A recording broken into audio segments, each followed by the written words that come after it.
नमस्कार दोस्तों, मैं अभय प्रताप सिंह स्वागत करता हूं आपके अपने एजुकेशन प्लेटफॉर्म यूनिमार्क क्लासेस में। और जैसा कि आप लोग जानते हैं, हम आपके लिए इस चैनल पर फिलहाल चला रहे हैं कि इम्पॉर्टेंट क्वेश्चन की सीरीज़, क्योंकि अगर आपका एग्ज़ाम है तो आपको सारे बुक की जो इम्पोर्टेंट क्वेश्चन है, जो इम्पोर्टेंट नोट्स है, वो एक ही वीडियो के अंदर मिल जाए, जिससे आपका समय बच सके और आप कम समय में और कम एनर्जी के साथ एक बहुत ही अच्छा परफॉर्मेंस कर सकें, बहुत अच्छा स्कोर कर सकें। ठीक है, तो कई सारे सेकेंड ईयर के जो स्टूडेंट्स हैं उनके लिए सारी वीडियोस बना दी गई हैं। फर्स्ट ईयर के स्टूडेंट्स ने कहा था कि लाइक हमारे लिए भी सर वीडियो बना दीजिए। ऑल दो चैनल के ऊपर अवेलेबल है फर्स्ट ईयर की वीडियोस भी, आप उनको भी एक बार देख लीजिए और प्लस में ये वीडियो भी देख लीजिएगा, तो आपका फर्स्ट ईयर का टॉपिक लगभग क्लियर हो जाएगा।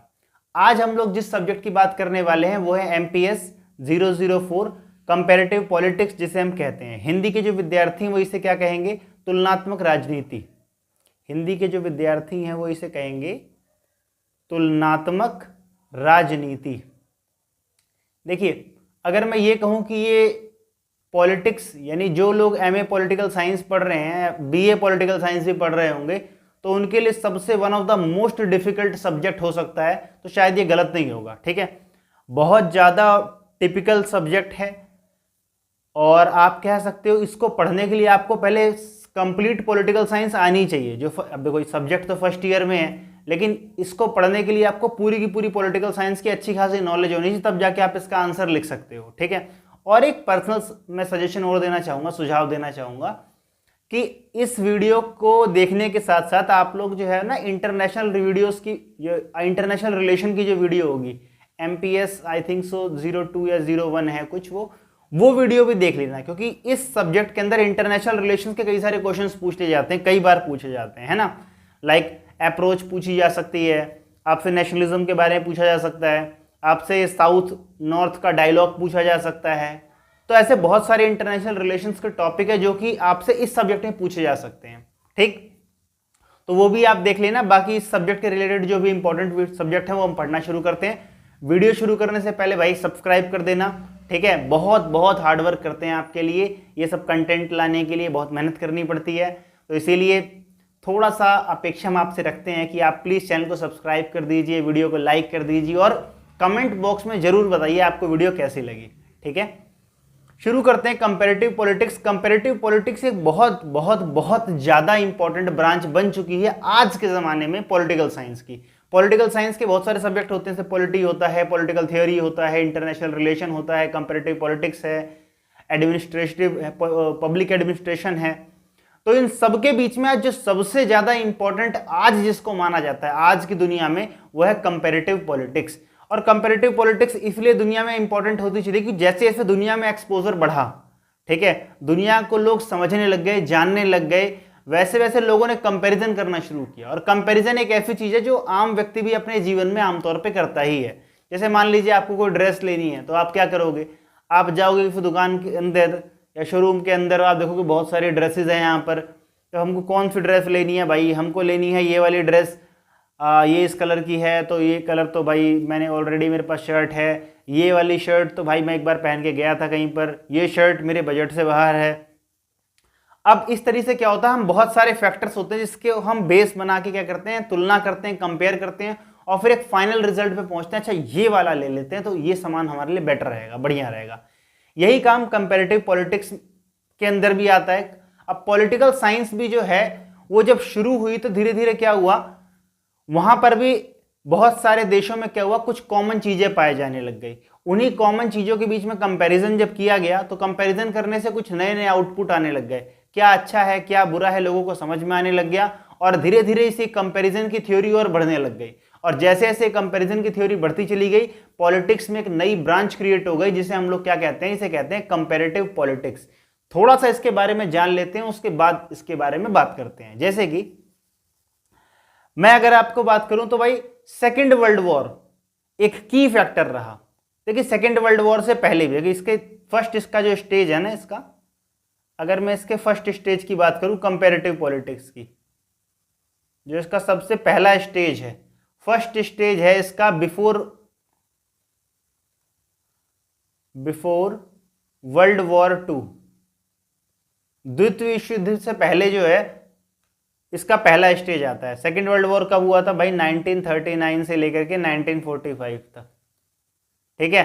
तो इससे पहले का जो एरा था वहां पर भी कंपैरेटिव पॉलिटिक्स हुआ करती थी। जैसे मैं अगर इसके अंदर आपको बताऊं, इस वाले स्टेज के अंदर, तो एरिस्टोटल यानी अरस्तु का नाम आपने सुना होगा। अरस्तु ने क्या किया था? अरस्तु ने 158 देशों का संविधान पढ़ा। अरस्तु ने क्या किया?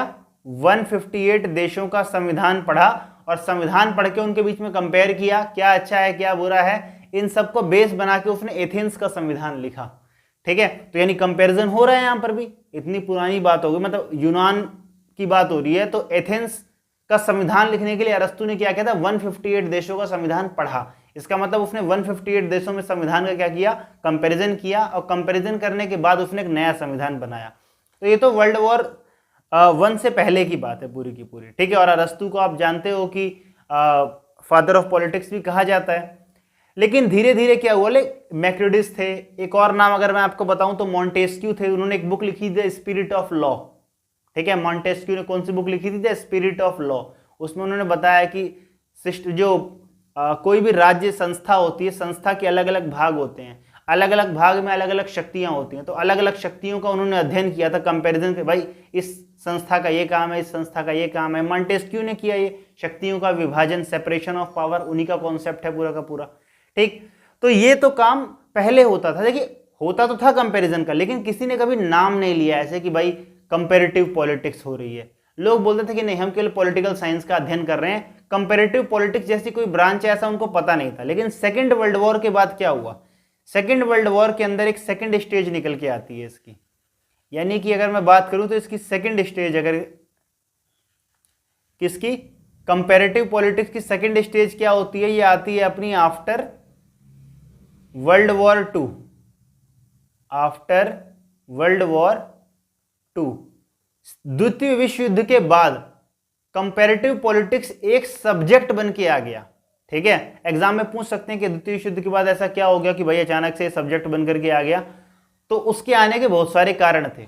सबसे पहली बात तो सेकेंड वर्ल्ड वॉर के बाद धीरे धीरे लोग देश आजाद होने लग गए। इसका पहला कारण जो था वो क्या हो गया? धीरे धीरे जो थे वो देश समझ लीजिए आपकी आजाद होने लग गए। इसके पहला जो इसका कारण हो सकता है इसमें देशों का आजाद होना, ठीक है, देशों का आजाद होना। दूसरा कारण इसका ये हो सकता है कि अमेरिकी विचारकों का उदय।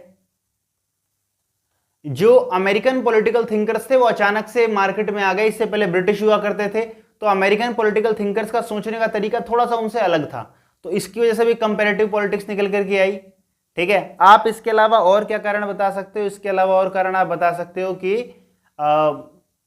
राजनीतिक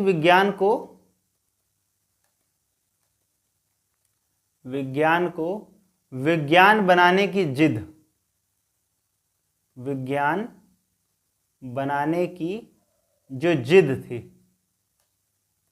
ठीक है। कई सारे अमेरिकन पॉलिटिकल थिंकर्स ने सोच लिया था कि भाई हम पॉलिटिकल साइंस को साइंस बनाकर ही छोड़ेंगे, ठीक है। तो ये सारी बातें थी। तो ये कंपैरेटिव पॉलिटिक्स इसके इस तरह से क्या होता है कि दो अलग अलग कैटेगरी में निकल करके आती है, ठीक। जैसे कि आप जीन ब्लॉन्डेल की एक बुक है, जीन ब्लॉन्डेल जी की एक बुक है, मैं बुक लिख देता हूं यहां पर, बुक का नाम है कंपैरेटिव गवर्नमेंट। क्या नाम है? Comparative government. जीन ब्लॉन्डेल इसके जो हैं वो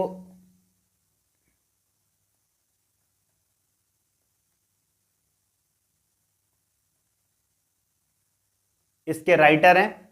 तो ऐसे देखो कंपैरेटिव गवर्नमेंट का मतलब क्या होता है, उन्होंने कंपैरिजन का नाम लिया एक्चुअली में कि भाई कंपैरिजन मैं करने जा रहा हूं, ठीक है। इसमें जो जिनका सबसे बड़ा रोल था ना, उनका नाम था डेविड ईस्टन।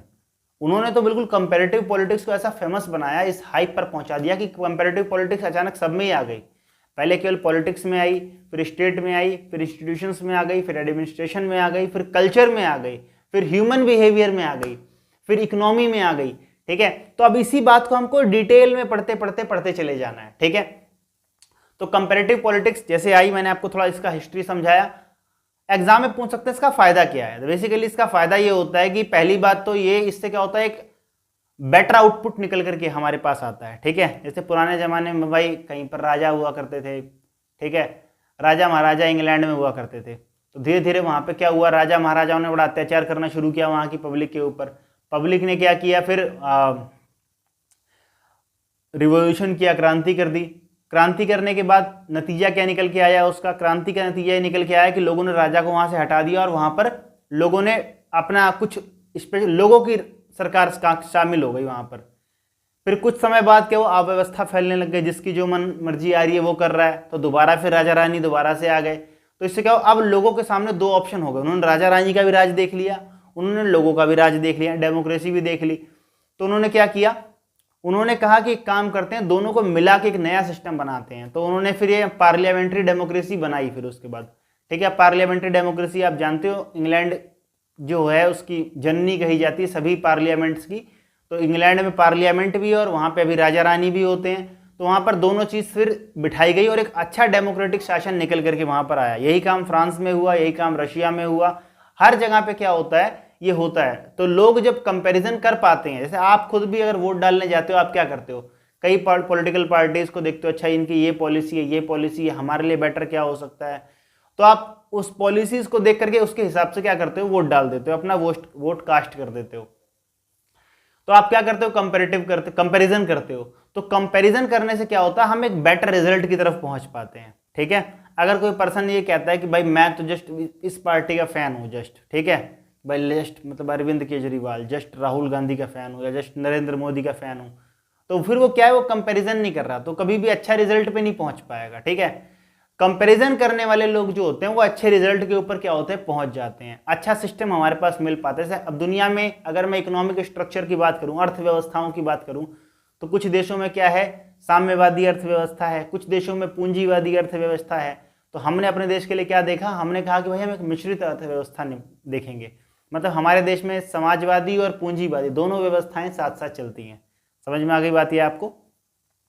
तो ये हिसाब किताब बनता है। ये फायदे हैं किसके, ये कंपैरेटिव पॉलिटिक्स के फायदे हैं। तो जब कंपैरिजन होना शुरू हुआ तो सबसे पहला जो कंपैरिजन की अलग अलग अप्रोच निकल के आई। ठीक है, कंपैरिजन की क्या है, अलग अलग अप्रोच निकल के आई। मैं एक एक करके सारी अप्रोचेस के बारे में लिखता चला जाता हूं। देखिए, सबसे पहली जो अप्रोच निकल के आई उसका नाम था इंस्टीट्यूशनल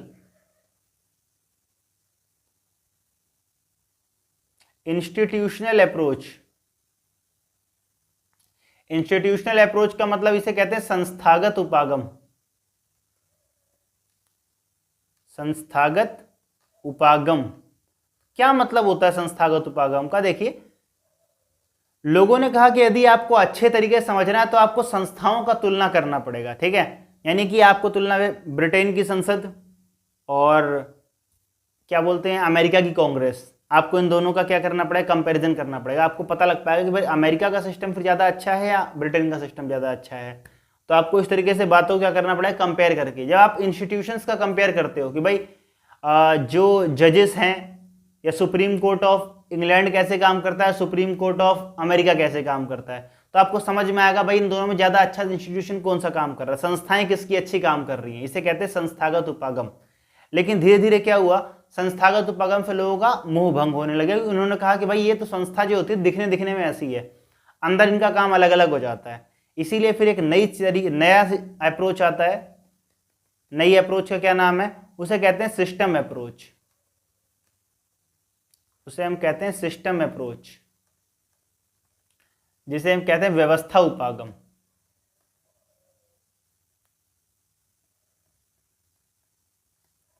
व्यवस्था उपागम, व्यवस्था उपागम क्या होता है भाई? देखो, व्यवस्था उपागम का मतलब होता है किसी भी देश के अंदर जो व्यवस्थाएं हैं वो देश कैसे काम कर रहा है, व्यवस्था कैसे काम कर रही है, ये अपने को समझना होता है। ठीक है, तो व्यवस्था उपागम एग्जाम में पूछा जा सकता है। इसके दो इंपॉर्टेंट फैक्टर, इसमें दो इंपॉर्टेंट लॉ आए। एक तो एक आगत इनपुट आउटपुट मॉडल आ गया, लिख देता हूं मैं, देखो इनपुट आउटपुट मॉडल कहते हैं इसे। ठीक है, हिंदी वाले से कहेंगे आगत निर्गत मॉडल, आगत निर्गत मॉडल। और जो दूसरा मॉडल है वो है संरचनात्मक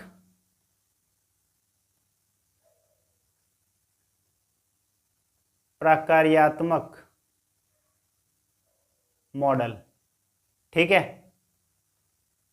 अब देखो ये है स्ट्रक्चरल प्रोसीजरल मॉडल और वो है इनपुट आउटपुट मॉडल। और ये दोनों देने वाले व्यक्ति कौन थे भाई? इनपुट आउटपुट मॉडल दिया था डेविड ईस्टन ने। नाम याद रखना, बड़ा इंपॉर्टेंट नाम है, कई बार एग्जाम में डायरेक्ट ही पूछ लेंगे डेविड ईस्टन का इनपुट आउटपुट मॉडल क्या होता है। ठीक है, संरचनात्मक ये दिया था भाई गैब्रियल आलमंड ने। किसने दिया था? ये दिया था गैब्रियल आलमंड ने। ठीक है, तो गैब्रियल आलमंड ने क्या दिया था? संरचनात्मक प्रक्रियात्मक मॉडल दिया। और डेविड ईस्टन ने क्या दिया? इनपुट आउटपुट मॉडल दिया। इन दोनों ने अपना अपना मॉडल दिया। और दरअसल में गैब्रियल आलमंड का मॉडल बाद में आया, डेविड ईस्टन का पहले आ गया था। तो डेविड ईस्टन के मॉडल की को सही करके एक तरीके से आप कह सकते हो गैब्रियल आलमंड क्या किए थे? अपना मॉडल लेकर के आ गए थे। ठीक है, अगर मैं इन दोनों में कंपैरिजन करूं तो मैं सबसे पहले बताना चाहूंगा कि भाई कैसे कैसे कैसे काम हुआ इस पूरे का। डेविड ईस्टन के बारे में देखो थोड़ा सा बता देता हूं मैं आपको। डेविड ईस्टन ने क्या कहा अपने इनपुट आउटपुट मॉडल में? डेविड ईस्टन ने कहा भाई देखो इनपुट आउटपुट मॉडल कैसा था। इनपुट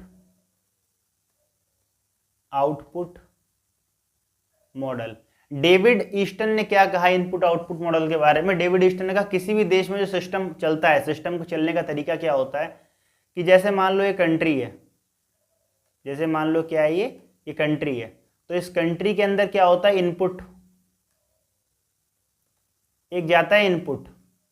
ठीक है, इनपुट के अंदर क्या होता है? पब्लिक डिमांड रख, इनपुट की फॉर्म में जाते हैं डिमांड, इनपुट की फॉर्म में पब्लिक डिमांड इनपुट करती है भाई। अब ये अंदर इन्वायरमेंट है, यानी सिस्टम है, ये सरकार का सिस्टम। ठीक, अब सरकार क्या करती है? उस डिमांड को सुन लिया उसने, सिस्टम उसके ऊपर वर्क करना शुरू करता है और फिर यहां से निकलता है एक आउटपुट। ठीक है, आउटपुट में क्या होता है? आउटपुट में होते हैं लॉ, ठीक है, या कह सकते हो रूल्स। और इनपुट में डिमांड एंड सपोर्ट होता है। एक्चुअली में क्या होता है? Demand and support. जैसे पब्लिक ने कुछ डिमांड की कि ये काम होना चाहिए, सिस्टम में गया, सिस्टम ने लॉ बना दिया, तो इनपुट में सपोर्ट आएगा उसके बाद। ठीक, समझो इस बात को, दोबारा समझा, देखो ध्यान से समझो। जैसे मान लो कि इस सिस्टम में इंडिया एक देश है। ठीक है, इंडिया एक देश है। अब इंडिया अगर एक देश है तो वहां पे जो इनपुट है, कोई सरकार है, फॉर एग्जांपल अभी नरेंद्र मोदी जी की सरकार है, इनपुट आगे से एक डिमांड आई कि भाई हमको ये वाला कानून चाहिए पर्टिकुलर। ठीक है, सीए या एनआरसी का कानून चाहिए। तो क्या हुआ? सिस्टम में आया, सिस्टम ने क्या किया? देखा कि हाँ ये ठीक है, सब कुछ उनको लगा कि, तो उन्होंने आउटपुट में लॉ बना दिया। लॉ बना दिया तो लोगों ने क्या कर दिया? पीछे से तो सपोर्ट कर दिया। लोग देखिए सपोर्ट करने के अपने अपने तरीके होते हैं। ठीक है, सपोर्ट करने के कई तरीके हो सकते हैं। फॉर एग्जांपल क्या हो सकता है? लाइक पब्लिक आपके जो आप लॉ बनाओ उसको मानना शुरू कर दे। ठीक है, आपको वोट करना शुरू कर दे, सपोर्ट करना शुरू कर दे आपको, तो ये सपोर्ट करने के तरीके होते हैं। और डिमांड को पुट करवाने के भी कई तरीके होते हैं। डिमांड कई तरह की हो सकती है, हो सकता है लोग कुछ इकोनॉमिकल डिमांड हो, कुछ पर्सनल डिमांड हो, कुछ कल्चरल डिमांड हो। ठीक है, डिमांड अलग अलग तरह की हो सकती है। अच्छा, उसके बाद क्या होता है? एक ये आउटपुट के, ये इस तरह से रूल तो चलता ही है, लेकिन यहाँ पर एक फीडबैक सिस्टम भी होता है। क्या होता है? एक होता है फीडबैक सिस्टम। फीडबैक सिस्टम से क्या होता है कि जो भी आउटपुट लॉ बन रहा है उसका एक फीडबैक इनपुट में जाता रहता है कि भाई इससे क्या प्रभाव पड़ रहा है, ताकि तुरंत इनपुट को चेंज किया जा सके। जैसे कि मैं आपको एग्जांपल दूं, फार्म लॉ इसका एग्जांपल है। गवर्नमेंट के पास इनपुट आया कि भाई चलो फार्म लॉ चेंज करने चाहिए, किसानों की हालत ठीक नहीं है, सरकार ने 3 लॉ बना दिए। 3 लॉ सिस्टम में गए, आउटपुट में 3 लॉ निकल करके आ गए। बहुत लंबे समय तक संघर्ष चला पब्लिक का और सरकार का, लेकिन फीडबैक सर गवर्नमेंट के पास क्या आया? फीडबैक ये आ गया कि भाई जो है ये लॉ हमारे लिए ठीक नहीं काम कर रहा। तो फिर गवर्नमेंट ने इनपुट में चेंज कर दिया। ठीक है, मतलब उस लॉ को फिर विड्रॉ कर लिया गया। ठीक, तो ये जो सिस्टम था किसने बनाया था? डेविड ईस्टन ने बनाया था। लेकिन बाद में क्या हुआ? इसके अंदर कुछ कमियां निकल गई। ये सिस्टम इतना स्मूथली और इतना फीडबैक बढ़िया तरीके से काम कर रहा है सब कुछ, ये तब काम हो सकता है जब कंट्री बहुत डेवलप हो। ठीक है, तो बेसिकली ये जो पूरा का पूरा मॉडल था, ये पूरा का पूरा किस पे डिपेंड था? या तो ये अमेरिकन या तो वेस्ट यूरोप का मॉडल पूरा का पूरा लग रहा था। गैब्रियल आलमंड ने इसी बात के ऊपर अटैक किया और गैब्रियल आलमंड ने कहा नहीं ऐसा नहीं होता, एक्चुअली में क्या होता है, हर तरह का जो सिस्टम होता है उसका एक अपना क्या होता है, कल्चर होता है यहाँ पर, ठीक है, सिविक कल्चर होता है, नागरिक संस्कृति होती है। और नागरिक संस्कृति क्या होती है, डिमांड को और आउटपुट दोनों को प्रभावित करती है। ऐसा नहीं पब्लिक कुछ भी डिमांड कर सकती है, वहां पर एक दूसरा सिस्टम। तो इसी उस सिस्टम को क्या कहा गया, संरचनात्मक कार्यात्मक कहा गया मॉडल उसको, ठीक है। वो ये दिया था डेविड एस्टन ने और संरचनात्मक वाला दिया था गैब्रियल आलमंड ने। तो दोनों आपको डिटेल्स में बता रखे हैं। बेसिकली जो कुछ मैं यहाँ लिखवा रहा हूँ आपको उस पर कुछ ज़्यादा ध्यान देने की जरूरत नहीं है, मतलब समझना है, ध्यान देने की जरूरत तो पूरी है, खैर समझना है, नोट आउट मत करना। नीचे डिस्क्रिप्शन बॉक्स में एक लिंक दिया हुआ है, आप बस वहाँ जाओ, वहाँ जा करके आप डाउनलोड कर लो नोट्स, फ्री ऑफ कॉस्ट आपके लिए अवेलेबल कराएं। हिंदी मीडियम में भी हैं, इंग्लिश मीडियम में भी हैं, तो आप जाइए और जाकर डाउनलोड कर लीजिए, कोई चार्ज नहीं लगना, ठीक है। और हमारा एक व्हाट्सएप चैनल है, उस व्हाट्सएप चैनल को फॉलो कर लीजिए। उस पर क्या होगा, आपको इग्नू की सारी अपडेट्स लगातार मिलती रहेगी। इग्नू का रिजल्ट कब आएगा, असाइनमेंट कब आएगा, री रजिस्ट्रेशन फॉर्म कब आएंगे, अगले एडमिशन कब होंगे, कुछ नया चेंज अगर इग्नू लेके आ रही है तो बता दूंगा आपको पहले ही। तो सारी अपडेट्स आपको इग्नू की मिलती रहेगी, ठीक है। तो इस चैनल को सब्सक्राइब कर देना, जरूर कर देना और लाइक कर देना। और कोई और अगर आप चाहते हो, ये सब्जेक्ट तो मैं पढ़ा ही रहा हूँ, इसके अलावा कोई और सब्जेक्ट अगर आपके डिमांड में है कि आप चाहते हो कि सर उसका भी एक वीडियो बना दीजिए और PDF बन दे दीजिए हमको, तो नीचे डिस्क्रिप्शन बॉक्स में लिख दो, तो आपके लिए वो बना दिया जाएगा, ठीक। तो ये हमने सीख लिया क्या भाई, ये सिस्टम अप्रोच थी सारी की सारी, ठीक है। सिस्टम अप्रोच के बाद एक तीसरी अप्रोच आती है जिसे हम लोग क्या कहते हैं, इसे हम कहते हैं इकोनॉमिकल अप्रोच। तीसरी जो अप्रोच है ये है अपनी इकोनॉमिकल अप्रोच।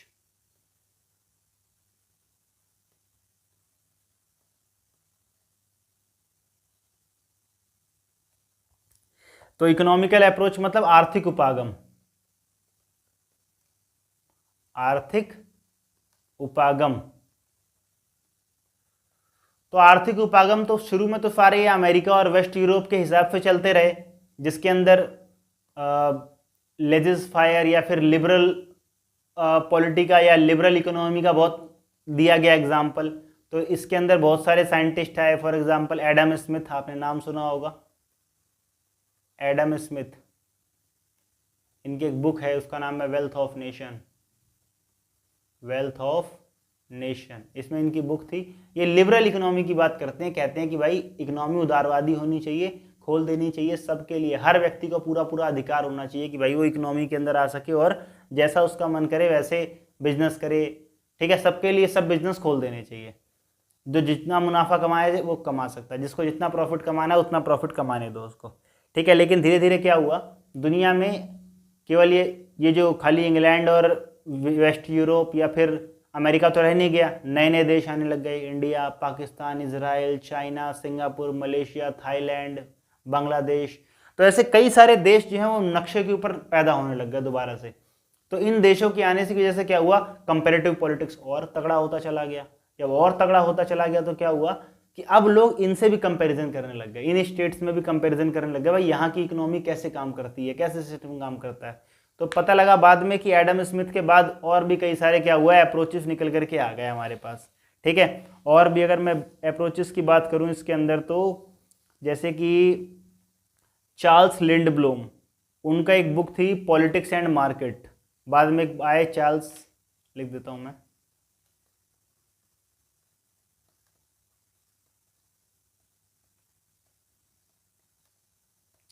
इनकी एक बुक आई, कौन क्या नाम है, पॉलिटिक्स एंड मार्केट्स,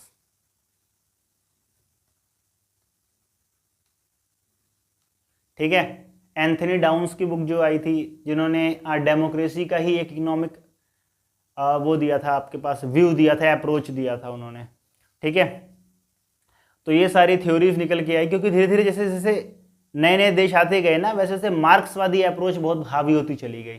तो ये इकोनॉमिक अप्रोच थी। इकोनॉमिक अप्रोच में भी कंपैरेटिव पॉलिटिक्स किया जाता है, अमीर देश, गरीब देश, पूंजीवादी देश, समाजवादी देश, तो इनमें सिस्टम कैसे काम करता है सारी बातें समझी जाती है ना।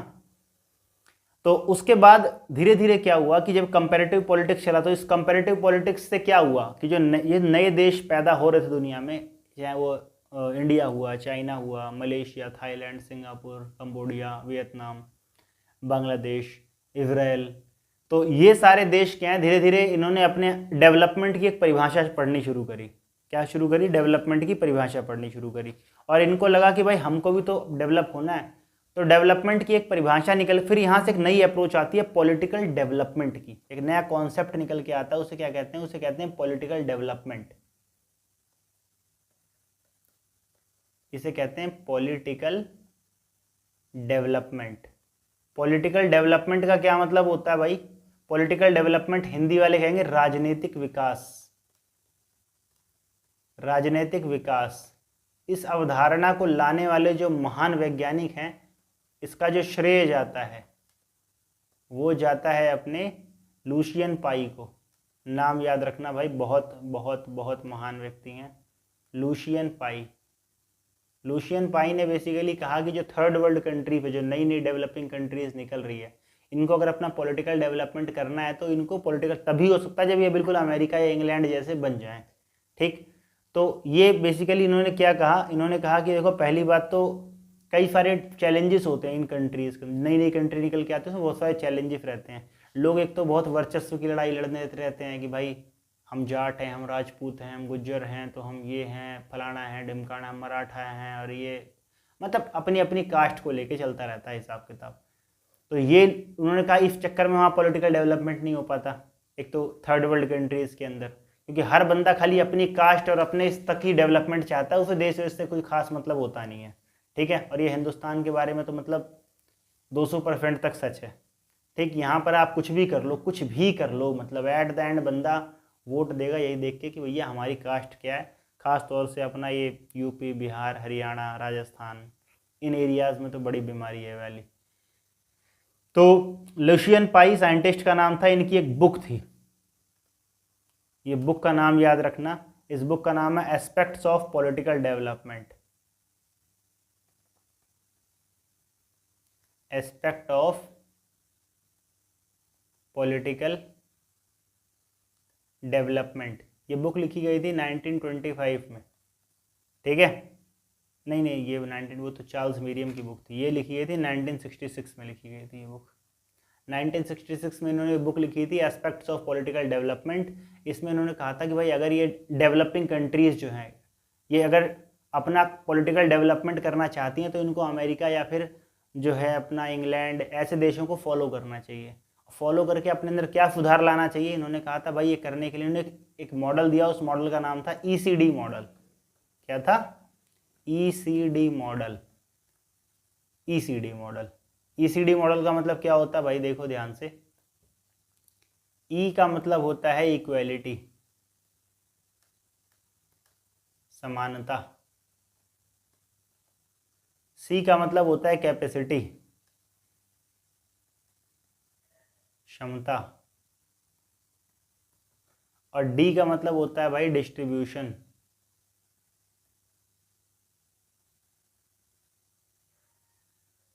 ठीक है, विभेदीकरण। डिस्ट्रीब्यूशन में डिफरेंशिएशन कह सकते हो आप इसे, आप विभेदीकरण है ना ये, क्योंकि तो डिस्ट्रीब्यूशन हो गया ये अपना,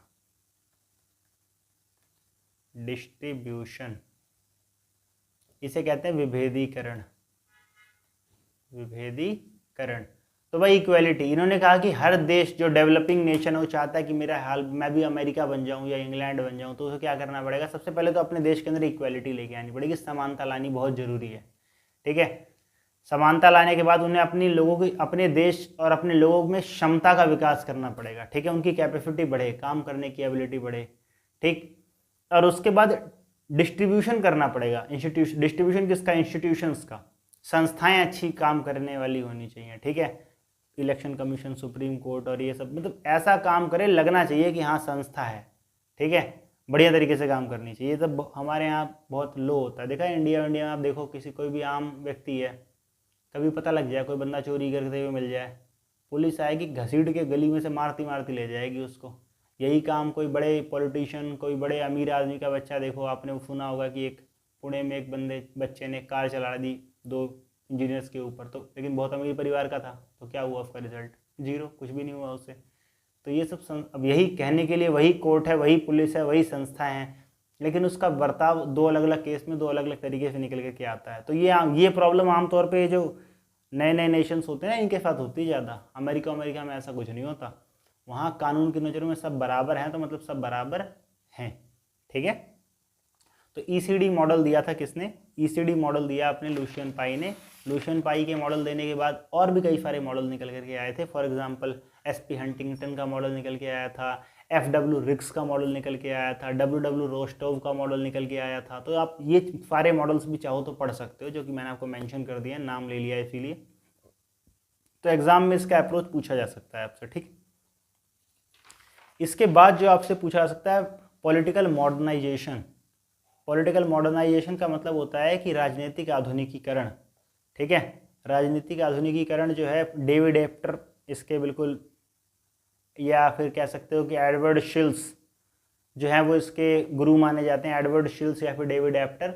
इन्होंने कहा कि नहीं, ज़रूरी नहीं है कि आप खाली मॉडर्नाइजेशन का मतलब यही होता है कि आप अमेरिका बन जाओ या फिर आप इंग्लैंड बन जाओ। नहीं, आप अपने तरीके से भी एडवांस हो सकते हो। जैसे सिंगापुर वगैरह इसके एग्जाम्पल थे। सिंगापुर वगैरह नेशन हमसे बहुत बाद में आज़ाद हुए, लेकिन आज वो डेवलप है। अमेरिका वगैरह के मामले में या जीडीपी के मामले में जापान, सिंगापुर, ये लोग अमेरिका को टक्कर दे देते हैं। ठीक है, और मज़े में रह रहे हैं, कोई ऐसा काम भी नहीं किया कि उसको फॉलो किया। इन्होंने अपना खुद का, अपनी कैपेसिटी को डेवलप किया, खुद की कैपेबिलिटी को जनरेट किया। ठीक है, अपने आसपास इक्वालिटी और एटमॉस्फेयर ऐसा बनाया कि भाई डेवलपमेंट पूरी कंट्री ने सोचा कि डेवलप करना, और पूरी कंट्री डेवलप कर गई। ठीक है, तो ये सब चलता रहता है। पॉलिटिकल कल्चर्स के बारे में आप पढ़ सकते हो। ठीक है, इसके बाद जो है क्वेश्चंस बन सकता है आपके कॉन्स्टिट्यूशनलिज्म के ऊपर क्वेश्चन जरूर बन सकते हैं। देखिए, मैं आपको फिर कह रहा हूँ कि ये चैप्टर बहुत बड़ा है। जो टॉपिक्स मैं पढ़ा रहा हूँ, मैंने नीचे आपको एक पीडीएफ प्रोवाइड करवा दिया, आप उसको डाउनलोड करके पढ़ सकते हो। लेकिन ये मेरा सजेशन है कि आप इसके साथ साथ इंटरनेशनल रिलेशंस की भी वीडियो देख करके जाना, ताकि एग्ज़ाम आपका बहुत अच्छा हो जाए। इंटरनेशनल रिलेशंस के भी काफ़ी क्वेश्चन इसमें पूछे जाते हैं। ठीक है, अगला जो टॉपिक है यहाँ पर हम पढ़ने वाले हैं वो है संविधानवाद। संविधानवाद, इसे कहते हैं कॉन्स्टिट्यूशनलिज्म।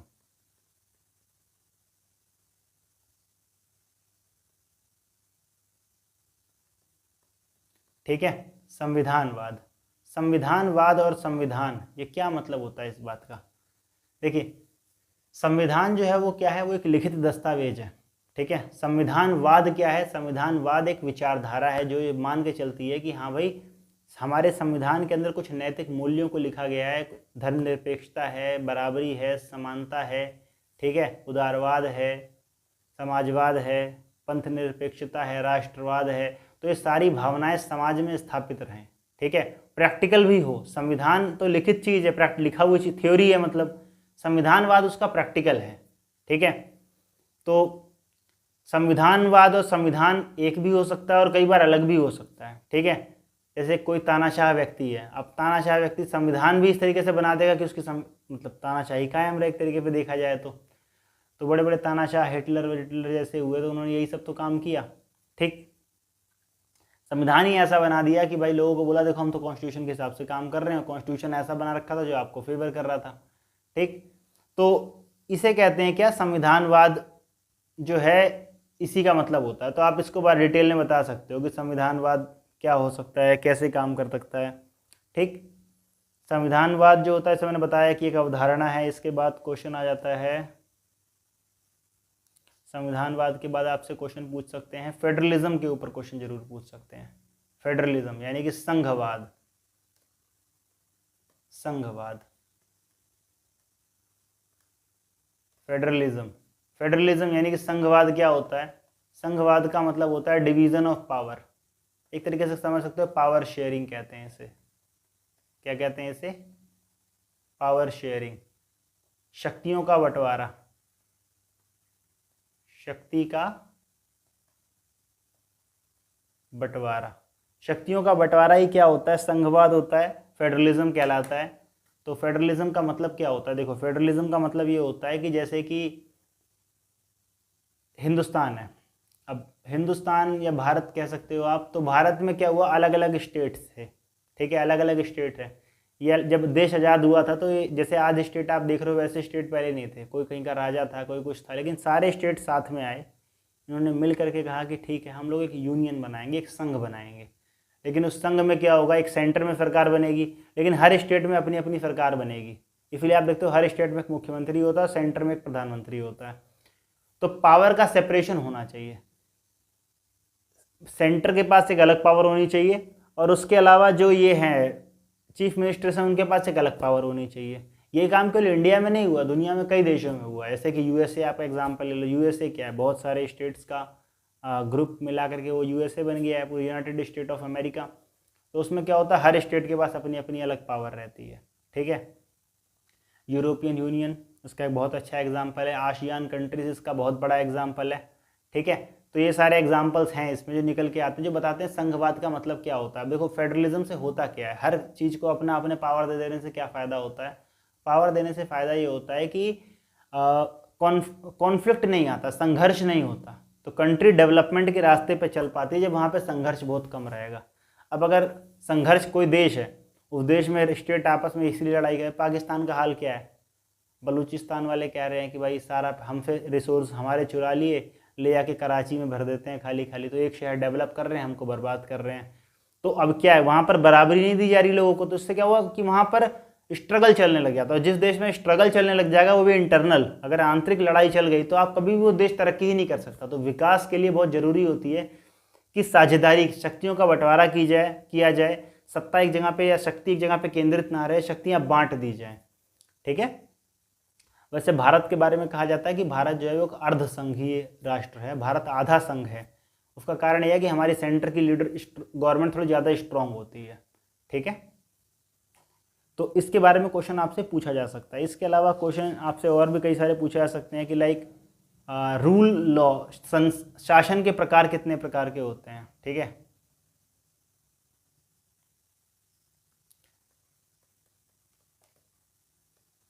शासन के प्रकार, ठीक है, यानी कितने टाइप से क्या होता है, रूलिंग की जाती है कहीं पर। तो रूल करने के तरीके अलग अलग होते हैं, कहीं पे संसदीय शासन होता है, तो कहीं पे वो होता है अपना अध्यक्षात्मक होता है, एक मतलब प्रेसिडेंट, जैसे अमेरिका के अंदर क्या है, प्रेसिडेंशियल रूल है, अध्यक्षात्मक है। और इंग्लैंड के अंदर क्या है, संसदीय शासन है। ब्रिटेन यानी कि पार्लियामेंट्री डेमोक्रेसी है वो। तो अलग अलग तरह के शासन होता है, दोनों सबके अलग अलग गुण होते हैं, सबके अलग अलग क्या होते हैं, नुकसान होते हैं, और फ़ायदे भी सबके अलग अलग हो जाते हैं, ठीक है।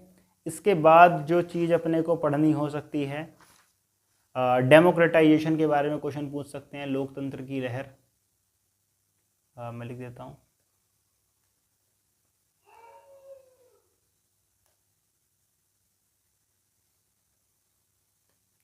लोकतंत्रीकरण।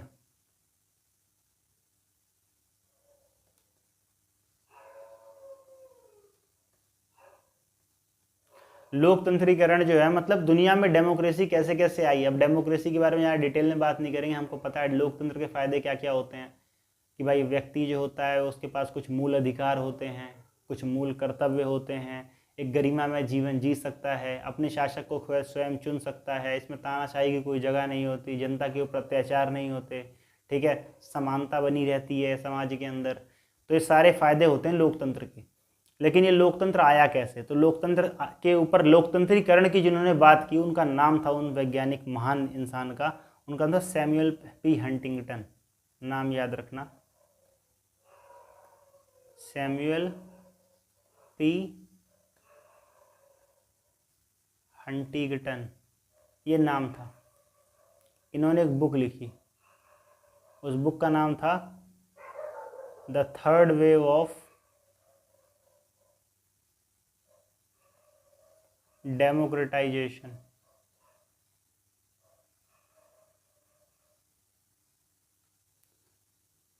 The third wave of democratisation, ये इनकी बुक का नाम था। 1991 में इन्होंने बुक लिखी थी ये। इस बुक के अंदर इन्होंने कहा था भाई दुनिया में डेमोक्रेसी जो है तीन तरह से आई, तीन वेव ऐसे डेमोक्रेसी की आई जिससे तो पूरी दुनिया में डेमोक्रेसी आ गई। इन्होंने कहा था फर्स्ट वो जो आई थी, फर्स्ट वेव आई थी, इन्होंने कहा था फर्स्ट वेव आई 1828 से लेकर के 1926 तक फर्स्ट वेव आई। इसके अंदर आप इंग्लैंड, अमेरिका, ये सारे देश जो थे वो क्या बन गए, इन सब में डेमोक्रेसी आ गई। सेकंड वेव जो आई वो आई 1943 से लेकर के अपने 1962 तक। इसके अंदर बहुत सारे देश आज़ाद हुए, ठीक है, जो कि बाद में डेवलपिंग कंट्रीज बने। इसके अंदर जैसे आप देखोगे इंडिया भी 1947 में आज़ाद हुआ था। इंडिया, पाकिस्तान, कुछ लोग हंसेंगे कि पाकिस्तान में कहाँ से डेमोक्रेसी आ गई, लेकिन कोई बात नहीं, किताब में तो लिखा है तो पढ़ना तो पड़ेगा ही। इजराइल एटसेट्रा, चाइना वाइना सब इसी के अंदर ही आ जाते हैं। उसके बाद थर्ड वेव ऑफ डेमोक्रेसी कहाँ से आई? थर्ड वेव में इन्होंने कहा है कि भाई थर्ड जो वेव है वो आती है अपनी 1974 से लेके 1991 तक। इसके अंदर क्या हुआ, बहुत सारे कंट्री जो पहले यूएसएसआर से दोस्ती रखते थे बाद में धीरे धीरे यूएसएसआर से अलग होते चले गए, ठीक है। इसमें पुर्तगाल, पोर्चुगल, स्पेन, इन सारे देशों ने क्या किया, यहाँ पे डेमोक्रेसी आने लग गई। तो ये डेमोक्रेसी की 3 वेव थी जो कि धीरे धीरे करके पूरी दुनिया में आई। कुछ लोग ये भी कहते हैं कि 1991 में जब रशिया यूएसएसआर डिसइंटीग्रेट हो गया तो वहाँ पे एक चौथी लहर भी आई, कुछ लोग ऐसा भी मानते हैं। लेकिन फिलहाल एसपी हंटिंगटन की जो बुक थी वो बताती है कि 3 लेवल ऑफ डेमोक्रेसी के हो सकते हैं। तो ये कुछ इंपॉर्टेंट वो क्वेश्चंस थे जिसके बारे में एग्जाम में क्वेश्चंस पूछ सकते हैं। बाकी इंटरनेशनल रिलेशन, जैसे मैंने आपको कहा कि नॉर्थ साउथ डायलॉग के बारे में क्वेश्चन जरूर पूछा जा सकता है। तो एक इंपॉर्टेंट नोट थे, जैसा कि मैंने आपको बता दिया ऑलरेडी। अगर आप समझ लिया आपने, इस वीडियो को 2-3 बार देख लीजिए। इंपॉर्टेंट टॉपिक्स, जैसे मैंने आपको वर्ड समझाया, अगर आप वर्ड का मतलब समझ पा रहे हैं, अच्छा वहाँ पे एग्जाम्पल दे पा रहे हैं, किसी अच्छे थिंकर को लिख पा रहे हैं, तो मान लीजिए नंबर आपको मिल। जैसे पहला क्वेश्चन आप जब भी एग्जाम देने बैठोगे तो पहले तो सब्जेक्ट के बारे में पूछेंगे कि भाई कंपैरेटिव पॉलिटिक्स क्या है, कैसे काम करती है, क्यों काम कर रही है। तो जी.के. रॉबर्ट्स एक साइंटिस्ट थे, पॉलिटिकल साइंटिस्ट, उन्होंने कहा था देखो कंपैरेटिव पॉलिटिक्स या तो सब कुछ है या तो कुछ भी नहीं है। ये जी.के. रॉबर्ट्स के वर्ड हैं अपने, जी.के. रॉबर्ट्स ने ये बात कही थी। तो पॉलिटिकल कंपैरेटिव पॉलिटिक्स फिलहाल आज के ज़माने में तो सब कुछ है, ठीक है। तो आपको सब कुछ आना चाहिए अगर आप इस क्वेश्चन में कोई आंसर लिखना चाहते हो तो, ठीक है। आपको बहुत सारे पॉइंट्स इंपॉर्टेंट बता दिए गए हैं। मैंने आपको दोबारा बता देता हूँ, नीचे डिस्क्रिप्शन बॉक्स में क्या हमारे व्हाट्सएप चैनल का लिंक दिया है, वहाँ पे आप जाइए, डाउनलोड कर लीजिए। हमारे सारे के सारे PDF वहाँ पे अवेलेबल करवा दिए गए हैं, ठीक है, free of cost. English medium में भी है, हिंदी मीडियम में भी है। वीडियो को प्लीज़ लाइक कर दीजिए, चैनल को सब्सक्राइब कर दीजिए और अपने दोस्तों के साथ या आप जिस ग्रुप में आप हों वहाँ पे शेयर कर दीजिए, आपके दोस्तों की भी हेल्प हो जाएगी, ठीक है। थैंक यू सो मच इसके लिए, और अगली वीडियो में मिलेंगे। कोई और अगर आपको वीडियो चाहिए तो आप मुझे ज़रूर बताइएगा, आपके लिए वो वीडियो भी लेकर के आएंगे नोट्स के साथ। आज के लिए इतना ही, धन्यवाद, थैंक यू सो मच।